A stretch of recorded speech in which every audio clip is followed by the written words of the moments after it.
intéressant.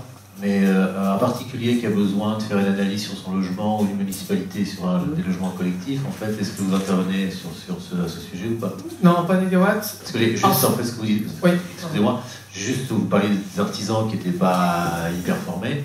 Donc aujourd'hui, il faut se tourner vers l'ADEME, il faut se tourner vers qui pour avoir une analyse un peu objective pour aller vers cet objectif de bilan carbone à baisser, quoi. Alors, il y a plusieurs éléments de réponse là-dessus. En tant que particulier ou en tant que collectivité, vous n'avez pas les mêmes interlocuteurs à ce niveau-là. Il y a des interlocuteurs différents qui, normalement, sont financés entre autres par l'ADEME. Mais ces interlocuteurs-là vont surtout vous aider à étudier les devis que vous aurez reçus et les audits, les résultats d'audits que vous aurez eus des professionnels, en l'occurrence. Donc, alors, dans la région, là maintenant c'est à Rouen, avant c'était à Fécamp, il y avait un espace info-énergie. Ça c'est typiquement pour les particuliers. Et les gens sont neutres, ils sont pas payés par les professionnels en l'occurrence, donc ils n'ont rien à vendre. Et ils sont là pour vous conseiller sur ce type de choses. Ils ne vont pas vous dire, allez voir tel artisan, je le connais bien, il est bon. Ça, ils n'ont pas le droit de le dire. Par contre, c'est à vous d'aller... il y a des labels à vérifier quand même, il y a des choses qui sont plus ou moins sérieuses, comme je le disais au début, ça c'est le truc, mais il y a quand même des artisans qui savent faire. D'accord, faut pas oublier ça quand même. Le conseil que j'oserais dire, c'est d'éviter de répondre quand vous avez un appel qui arrive. Allez chercher vous-même. Attendez pas qu'on vous appelle, parce que là, vous avez un risque non négligeable d'avoir des mauvaises surprises. Pour les collectivités, il y a ce qu'on appelle, alors sur la zone là, Marie-Pierre, je ne sais pas si tu sauras, il y a dans certaines zones, il y a ce qu'on appelle des CEP, c'est des conseillers énergie, et je ne sais plus ce que c'est que le P, qui est financé par les collectivités et l'ADEME entre autres, quoi. Et lui a pour rôle de conseiller les collectivités sur leur consommation énergétique, et donc de dire, la mairie, il faut la rénover absolument de telle manière, etc. C'est un coût après. Mais au niveau des collectivités, il y a quand même des banques derrière qui sont capables de prêter pour ça, quoi, quand il y a un projet ambitieux. Donc oui, les systèmes sont déjà là. Il y a une grosse lacune, et plutôt peut-être côté particulier, c'est la communication. En fait, les gens ne savent pas. Ils ne le savent pas. Je sais qu'il y a eu pas mal de boitage et de choses, même ici et partout en France, mais soit les gens ne le lisent pas parce que ça fait pub, soit ça se perd parmi tous les autres documents, quoi, et puis on n'y va pas, quoi. Et donc les EIE ont dû... Alors certaines zones marchent mieux que d'autres, hein, mais on aimerait bien avoir plus de monde qui viennent les voir, quoi. Alors la mauvaise nouvelle, c'était, je sais plus, et qui est pas très compréhensible, c'est que l'ADEME a décidé d'arrêter de financer, quoi, ce genre de choses. Alors que c'est complètement décorrélé de tous les enjeux qu'il y a.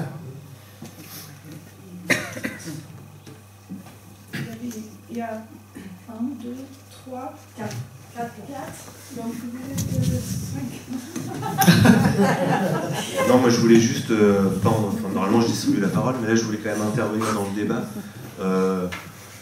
Moi, clairement, en tant que citoyen, pour moi, c'est justement un sujet que j'aimerais bien voir émerger dans les campagnes municipales aujourd'hui. C'est justement ce côté rénovation. On voit bien que c'est central. Donc c'est 20% des émissions, c'est 50% de notre énergie, c'est la précarité énergétique. C'est un sujet qui est énorme, où c'est très facile de faire. Et pour moi, l'enjeu vraiment que j'ai envie de voir apparaître, c'est que alors en plus c'est accessible, on n'est pas obligé d'attendre que l'État le fasse, quoi. C'est que vraiment que les collectivités locales prennent en charge. Je pense que la Comcom aujourd'hui pourrait payer un ingénieur à temps plein, sans vraiment problème budgétaire, pour qu'il fasse l'animation de ce programme-là pour les particuliers. À mon avis, c'est vraiment pas une dépense qui est insoutenable pour nous, pour nos communes, et qui est quelqu'un qui soit payé justement pour faire vivre les programmes qui existent de subvention, faire l'animation des professionnels, aller solliciter les gens. Et il y a aussi un truc qui ressort souvent quand on lit sur ce sujet, c'est d'aller cibler les passoires énergétiques, c'est-à-dire aller peut-être intervenir prioritairement sur certaines maisons ou immeubles que l'on a pu cibler, plutôt que sur le volontariat. J'avais lu moi un chiffre là-dessus, c'était effarant. On gagnait, je pense qu'on doublait l'efficacité de la mesure en termes de réduction d'émissions de gaz à effet de serre en allant cibler les passoires énergétiques plutôt que de faire du volontariat où en fait on va cibler là où les gens sont convaincus, quoi. Donc moi c'est vraiment un élément que j'aimerais bien voir dans le débat dans les mois qui viennent et qui me semble pas infaisable. pour réagir à ce qu'il a dit. Il y a quand même des gens qui voulaient parler. C'était juste pour réagir à ce qu'il a dit, parce que tu as parlé de municipal, et puis tu as parlé des moyens de la Comcom. Et le problème, c'est que le débat démocratique se passe au niveau des municipales, mais les moyens sont partis à la Comcom, où il n'y a aucune gouvernance démocratique. Oui, mais les maires seront élus à la suite des personnes qui seront élues en conseil municipal siégeront dans les communautés. C'est très opaque.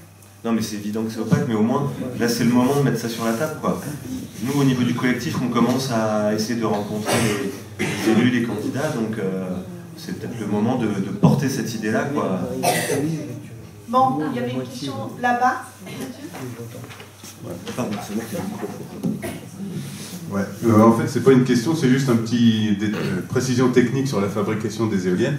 En fait, on sait fabriquer des éoliennes quasiment 100% recyclables depuis longtemps, mais c'est des petites éoliennes autoconstruites. Alors les pales sont en bois, mais avec des pales en bois, le maximum qu'on peut faire, c'est 3,4 m, même 3,60 m de diamètre. Donc ça n'a pas des rendements vraiment énormes. Là, le seul avantage, c'est qu'on peut les fabriquer soi-même. Ça coûte pas très cher, on peut les mettre au-dessus de chez toi, au-dessus de chez soi, et les entretenir soi-même. Donc on a aussi un gain, c'est qu'on n'a pas beaucoup de transport de l'électricité, et qu'il y a beaucoup de pertes dans le transport d'électricité. C'est ça comme avantage, mais du coup, ouais, c'est tout. Il me semblait que j'avais un autre truc, mais je me souviens plus. Si. Et du coup, il y a des associations, si les gens qui sont intéressés pour ça, il y a des associations qui existent en France, où on organise des stages d'autoconstruction. On peut participer à un stage, ça dure une semaine en général, et on construit un groupe, on construit une éolienne qu'on va ensuite placer chez un particulier. En fait. Deux associations, Tripalium, qui est peut-être la plus connue, et plus locale, il y a une association qui s'appelle le Petit Watt à côté d'Évreux. Mais vous pourrez me demander personnellement si vous voulez plus de détails là-dessus. C'est une précision par rapport aux ressources des collectivités. En matière de diagnostic, il faut savoir que chaque commune a un délégué au syndicat départemental d'énergie, et ce syndicat départemental d'énergie propose dans ses services aux collectivités d'établir des diagnostics sur la consommation énergétique des bâtiments communaux, des véhicules, etc. et propose des solutions. Donc on a un service au niveau du département, et chaque commune est concernée puisqu'elle a un délégué, il y a un délégué par commune. Alors merci de cette précision. Ça marche plus là. Madame merci de cette précision. Le fait est que tous les syndicats, alors là évidemment en Seine-Maritime, il y a un syndicat, donc c'est un syndicat à l'origine d'électricité. D'accord ? D'électricité seulement. Ils viennent de changer leur statut pour dire maintenant on va faire aussi les autres énergies. Et il était largement temps, parce que si on parle que d'électricité, évidemment, on est loin de couvrir tous les besoins. Ah, ici en Seine-Maritime ? D'accord, parce que dans le reste de la Normandie, c'était plutôt 2016-17. Dès le début de la mandature, moi je suis conseiller municipal à Saint-Bernard, ouais. On travaille avec le syndicat départemental d'énergie, Ouais. le SDE 76. Oui.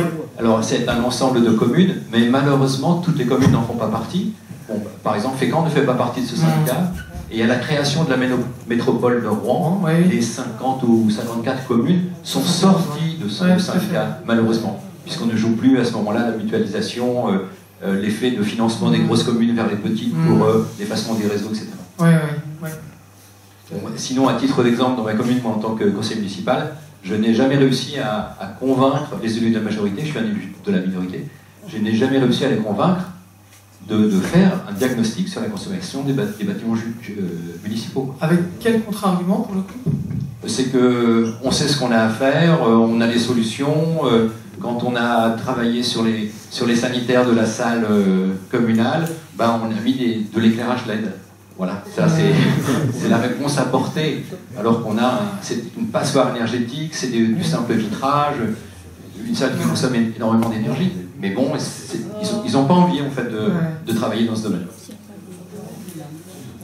Voilà, on sait ce qui est bon pour nos habitants.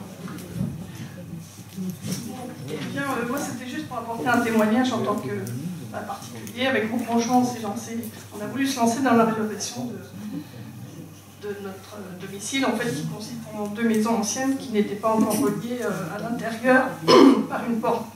Ce qui fait que la partie la plus petite, c'était dans le secondaire, si vous voulez. Vous voyez, bon.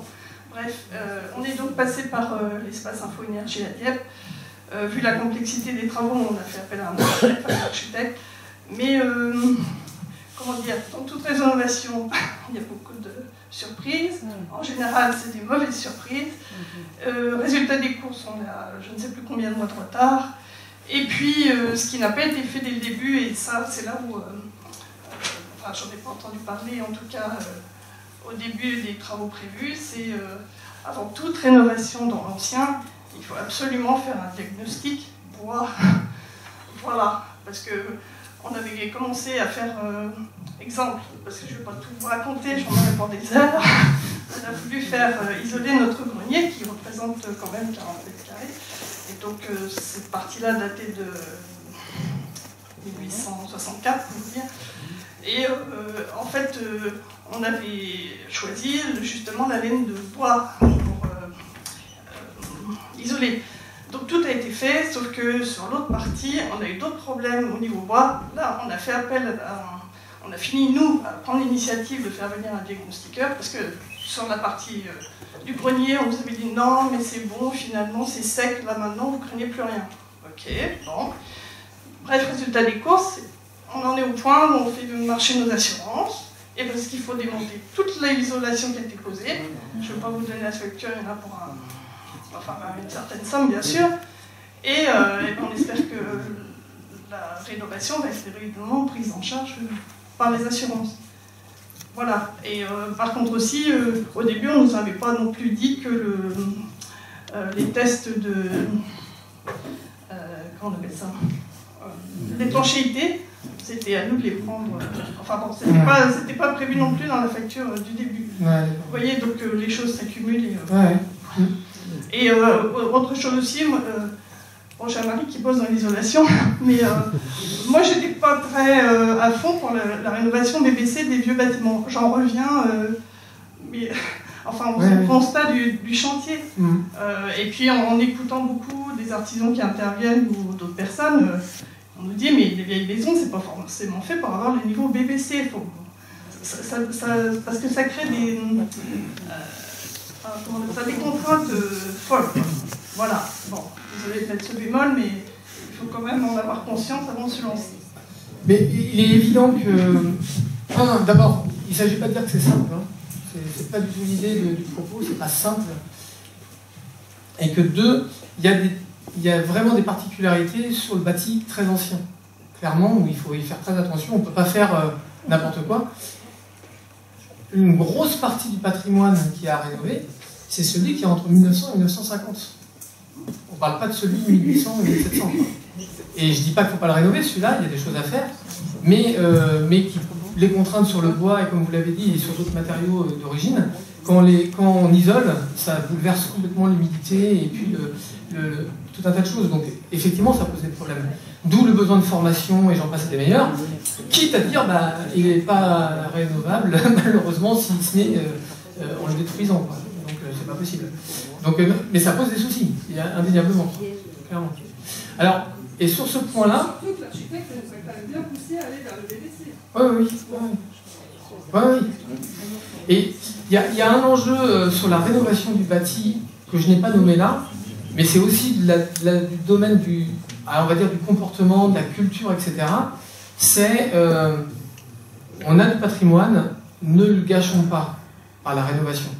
Et notamment si on parle de rénovation extérieure, qui est la rénovation la plus efficace, etc. Donc, est-ce que l'enjeu vaut la peine de gâcher entre guillemets le patrimoine, ou est-ce qu'on se dit non, on veut le garder, rénovons à l'intérieur, c'est mieux, c'est faisable, c'est moins efficace, etc. Mais il y a en tout cas des discussions. Et vaut mieux les avoir que de rien faire du tout. D'accord ? Et c'est super important sur ça. Et avec les difficultés qu'on peut rencontrer, indéniablement. Oui, parce que qui dit diagnostic bois, dit traitement bois et briques. Parce qu'il n'y avait pas de vie sanitaire, on parlait. J'ai une petite question. Est-ce qu'il n'y a pas une loi qui oblige les copropriétés, par exemple, à faire un diagnostic thermique dans les 5 ans ou dans les... Vous savez pas. Il me semble qu'il y a quelque chose qui se dit. Autre part, je retiens les deux mots, sobriété efficacité. Bon, l'efficacité, c'est une affaire d'ingénieur, un peu de spécialiste, à la rigueur, on peut comprendre, mais la sobriété, c'est quelque chose qui concerne tout le monde. Et comment on va faire? Parce que rien ne va dans ce sens-là. Par exemple, j'ai entendu dire que les data centers, par exemple, sont en explosion, que ça produit énormément d'effets de serre, et on ne va pas se passer des centres d'appel, de toute l'économie connectée qui se développe de plus en plus, les loisirs, etc. Donc, c'est un exemple, les voyages, qui va se passer, d'aller passer ses vacances, de aller voir sa famille de plus en plus loin. Et voilà, et il me semble que c'est impossible, cette sobriété, elle est quasiment impossible. Alors, enfin, je pense qu'il y a besoin de... C'est typiquement la question dans laquelle il y a besoin de débat et de discussion, parce que pour moi, la clé, elle est là. Alors, je vais parler plutôt avec ma casquette personnelle. C'est que je pense qu'on fait face à, je vais dire pour schématiser, à deux alternatives. C'est celle qu'on a appelée déjà depuis longtemps la sobriété heureuse. Donc c'est celle qu'on choisit, et celle que... Parce qu'on sait, parce qu'on est éclairé, parce on sait qu'il y a les enjeux là et qu'il faut faire cet effort, et qu'on nous aide, voilà, et on décide de le faire. Et là, on l'acceptera. Enfin, plus facilement que si c'est la sobriété qui est imposée, quoi. Et la sobriété imposée, je suis assez convaincu qu'elle nous tombera dessus. Alors, est-ce que c'est dans 5 ans, 10 ans, 20 ans, 50 ans, j'en sais rien. Mais celle-ci, elle ne sera pas du tout sympathique à vivre. Mais dans 30 ans, il sera trop tard. Mais voilà, alors j'en suis convaincu personnellement. Mais donc, on va faire face à ces deux choix, mais on les a aujourd'hui. Et donc, c'est maintenant qu'il faut prendre des décisions et on ne les prend pas. Donc là, je pense que c'est un enjeu de débat monumental et super important à porter, alors que ce soit pour les municipales aujourd'hui, mais même après, enfin, il faut vraiment affronter ce point-là parce qu'il va être fondamental. Moi, je veux bien répondre sur ce sujet. Enfin, je trouve que votre question appelle beaucoup de discussions qu'on peut avoir dans la salle. Il y avait une question de Mathieu, mais après aussi, les gens ont envie de continuer sur ce sujet-là. Mathieu, tu voulais poser une question? C'était pas une question, c'était juste une toute petite réponse sur la rénovation BBC des vieilles maisons. Je pense que c'est toujours possible, mais c'est pas toujours faisable financièrement. Par contre, techniquement, c'est toujours possible. Moi, je connais bien le milieu du bâtiment, pas de toute la région ni du département, mais par exemple sur le territoire de la Comcom, je pense qu'il n'y a qu'une seule personne qui fait ça bien, qui maîtrise vraiment toutes la science de l'isolation. Voilà. C'est hyper compliqué au niveau physique. Il n'y a pas beaucoup d'artisans qui savent faire ça.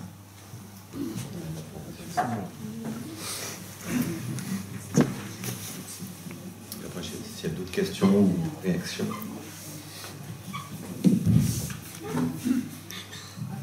En fait, pour rebondir un petit peu sur l'interrogation de la dame, moi, il y a deux choses qui m'ont un petit peu surprise dans la présentation du scénario Négawatt en tant que tel. C'est l'emphase sur avec le même niveau de confort. Donc là, c'est un scénario pour la France, mais je pense que avoir comme point de départ l'idée qu'on va forcément garder le même niveau de confort alors qu'il y a des gens dans d'autres pays qui ont un niveau de confort bien moindre, ça pose question un petit peu.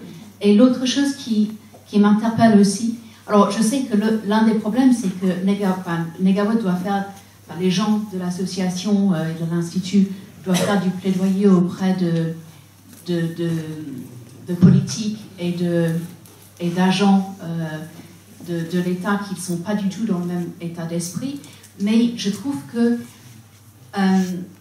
insister autant sur le nombre d'emplois, c'est pas forcément, ça ne nous amène pas forcément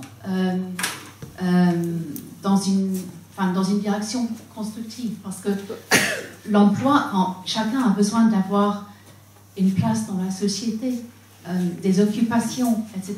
Mais c'est pas forcément... On travaille pour vivre.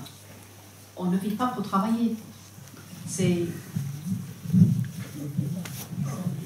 Ouais, Négawatt, je pense pas prétend, se situe dans un contexte qui est celui d'aujourd'hui, où voilà, il y a un modèle économique en place qu'il critique en partie, qu'il remet en cause en partie, mais sur l'emploi, voilà, le constat d'une telle transition amène seulement à dire qu'il y a une création d'emplois, et d'autant, et ça Négawatt a été amené à faire ça parce que c'était systématiquement un reproche du scénario du début, quoi. Donc ils ont mené l'étude et ils ont démontré, en fait, c'est pas un critère.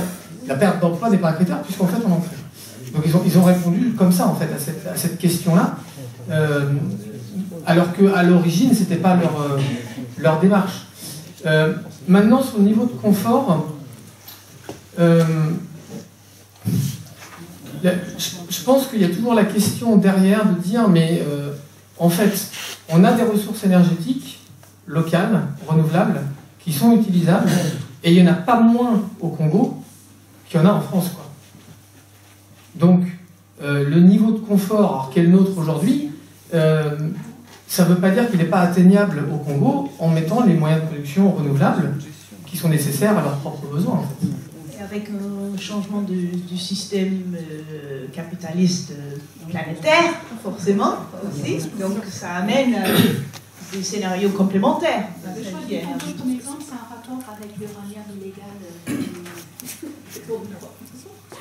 Avec le l'uranium illégal dont nous profitons ici. Oui. Voilà, le capitalisme. Je voulais prendre la parole. J'ai été très sage jusqu'à là. Juste pour dire qu'on arrive sur des débats qui dérogent un peu du scénario, qui sont passionnants. Moi, mon constat, et je milite dans plusieurs organisations, mouvements, citoyens, etc., écologiques, de transition, etc., et on est confronté souvent à ces débats quand ils arrivent sur le tapis, c'est qu'on est tous en fait sur des chemins de prise de conscience un peu différents. Moi je le vois un peu comme une ligne de la personne, enfin il y a des personnes qui n'ont pas du tout de prise de conscience écologique, environnementale, sociale, qui a besoin de changement. Je dirais, il y a des gens qui ont des têtes fermement dans le sable. Et puis il y a de l'autre extrême des gens qui sont plus dans un scénario d'effondrement imminent de la société, de notre société. Et puis il y a des gens partout sur ce chemin-là. Et donc quand on commence à débattre ces questions-là, c'est très compliqué parce que celui qui est ici va pas du tout avoir les mêmes situations. Et donc sur ces questions de sobriété, enfin on tourne en rond. Et moi, j'ai trouvé que la chose la plus constructive là-dedans, c'était de me mettre dans les mouvements avec les gens, d'échanger avec lui, elle, eux, et puis de voir comment on peut peut-être faire bouger des gens plus vers ici. Alors je ne sais pas où il faut être, hein. Est-ce qu'on va vers un effondrement? Enfin, personne ne peut savoir ce genre de questions. Mais le fait